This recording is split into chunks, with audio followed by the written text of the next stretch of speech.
गहरी रात थी। आसमान पर काले बादल छाए हुए थे और हर तरफ ऐसी खामोशी थी जैसे वक्त थम गया हो। बरनाला के करीब एक छोटा सा गांव था जहां लोग सूरज गुरूब होते ही अपने दरवाजे बंद कर लेते थे। कहते थे कि गांव के पुराने कब्रिस्तान में एक ऐसी कब्र है जिसे सदियों पहले लोहे की जंजीरों से बांधकर दफन किया गया था। इस कब्र के बारे में मशहूर था कि वहां एक खून आशाम शैतान कैद है। एक रात अचानक जोरदार तूफान आया। बिजली कुड़की और कब्रिस्तान की सबसे पुरानी कब्र पर आसमानी बिजली गिरी। जंजीरें टूट गईं, जमीन फटने लगी और कब्र के अंदर से एक खौफनाक चीख सुनाई दी। मैं वापस आ गया हूं। काली धुएं के बादल में से एक लंबा खौफनाक शैतान बाहर निकला। इसकी आंखें सुर्ख अंगारों की तरह जल रही थीं। चेहरा झुलसा हुआ था और उसके नोकीले दांत खून से भरे हुए थे। इसी रात गांव के एक बूढ़े शख्स हाजी करीम की पुरअसरार मौत हो गई। सुबह लोगों ने देखा कि उसके जिस्म पर कोई जख्म नहीं था, मगर उसका सारा खून गायब था। गांव में खौफ फैल गया। अगली रात एक और शख्स गायब हो गया, फिर एक और। लोगों ने सूरज गुरूब होने से पहले ही खुद को घरों में बंद करना शुरू कर दिया। लेकिन गांव में एक नौजवान था, अहमद। इसे यकीन था कि इन सब के पीछे कोई राज है। एक रात वो चुपके से कब्रिस्तान पहुंचा। हवा में अजीब सरगोशियां गूंज रही थीं।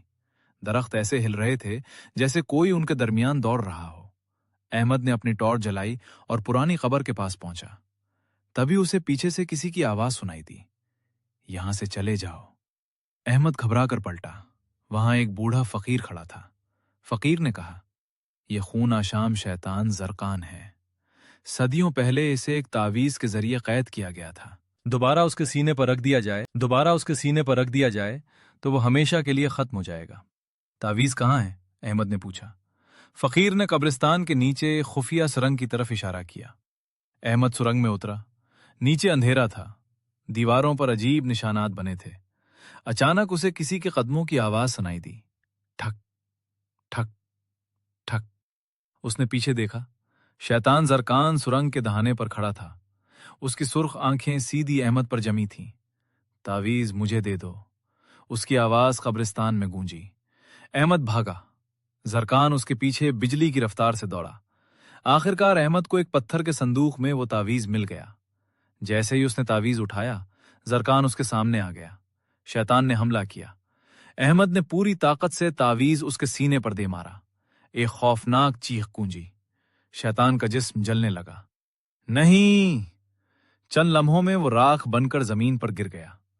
गांव वाले खुशी से कब्रिस्तान पहुंचे। खतरा खत्म हो चुका था। मगर जब सब लोग वापस जाने लगे, अहमद ने राख के ढेर में एक सुर्ख चमकती हुई आंख देखी। वो अभी भी जल रही थी। और फिर एक धीमी सरगोशी सुनाई दी। मैं